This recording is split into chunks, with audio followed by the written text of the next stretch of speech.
I like saying thank you. It's my first grade coming out. Hiring.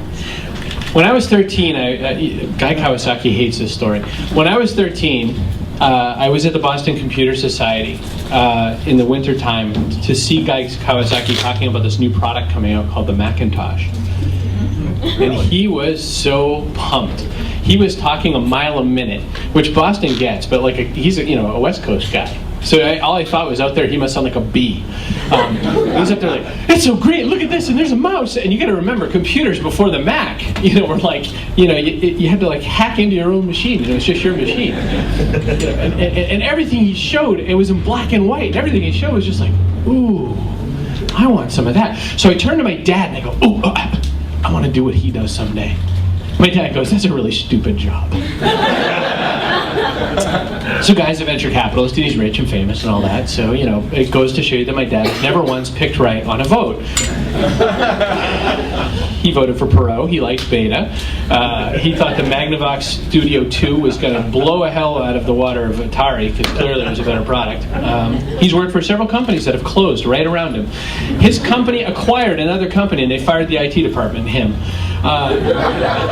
So this is where I get all my good hiring advice. I worked for the phone company. That was my first giant job. Before that, my very first job ever was a librarian page. I always joked that I was going to work my way up to being a chapter. Thank you very much. I'm here all week. Try the video. At the phone company, these jobs are, I never knew what the word nepotism meant. I thought that's when you like dead people. It kind of is true in the phone company, because if you're related to anybody there, you can have a job for life. But I got it the old-fashioned way. My mom called me up and said, go down and get a job. Now. Okay. I'm on the couch. So I got hired into the phone company, and all my friends were making like $20 an hour, and I was making $450 a week. Sorry, they make $20 a week. I'd make $450 a week. So my friends liked me suddenly because I could buy the pizza always. But the day I quit my phone company job was the day my mom about vomited in her mouth. Job for life, right? And then, in subsequent years, they've like raked my mom all over the coals. They forcibly retired her a little too early, didn't give her any good benefits, blah, blah, blah. Companies don't take care of you anymore. They don't love you. I love you. So pathetic, aren't I? But I quit and I joined a wireless company. And here's how I got the job. My old boss, Dave Johnson, was going over to this wireless company because he was retiring. He had 30 years in the phone company because he started when he was 18. So he retired and went over to this other company, and he was only like 50-something. So he's getting his pension and a salary. And I was like, God, I should have started cooler jobs when I was younger.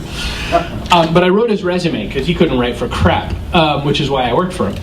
And after I wrote his resume, they, instead of giving him the client relations job, they gave him the director of job. And so he still had to hire for that role. So I said, well, I'll go with you. And he said, okay. And so that's how I got my next big job in wireless, was I said, okay.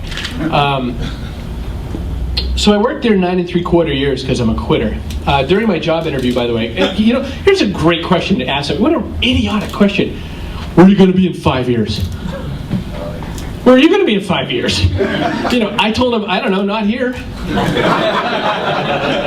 And he was really taken aback. He was a little offended. And I said, well, it's a big, huge, cool technology world. Why should I stay in the same company? That turd, he left like a year and a half later. I stayed 9 3/4 years. So, how I left that next job was Chris and I did something with PodCamp. And when I say Chris and I mean Chris and I and 7 or 8 other nice people.